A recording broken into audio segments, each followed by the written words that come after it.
lu xia từ bùa thà là có trọ gió lệ cô chỉ tao là khó dòng cha ye ơ nhà mồ nhà mà muốn chia đua chia sẽ bỏ dòng là dư đời có yên chỉ mua bên nô rồng cụ hai tia cụ rong có hai tia có gió lu nâng cụ chỉ u có chỉ u cụ giờ cho khó lo chi so chia là để ở xa mỗi lu nâng nó cho bỏ che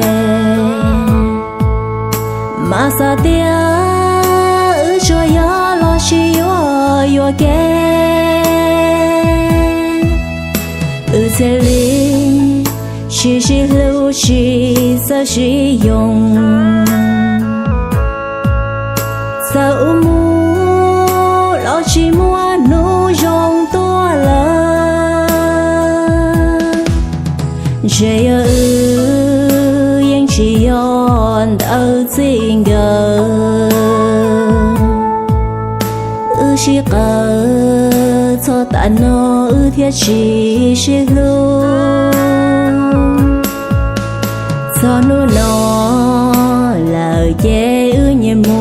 nhẹ mồ thầu chỉ tao li trao có thiết cụ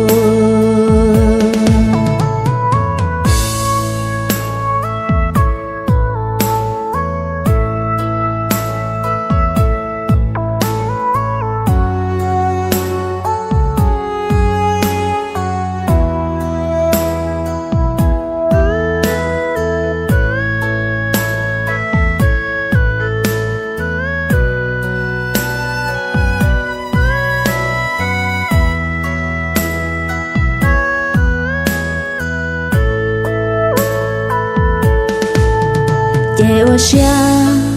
mỗi lu nâng nó cho bỏ che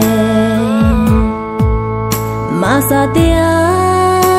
cho gió lo chi yo ke thế li chỉ lưu chỉ sao chỉ dùng sao mu lo chỉ mua nô dùng to là chỉ yên chỉ yon ở tình gờ chỉ cờ cho ta nó thiết chỉ lưu cho nó là dễ nhẹ mồ thầu chỉ tao li trao có thiết cụ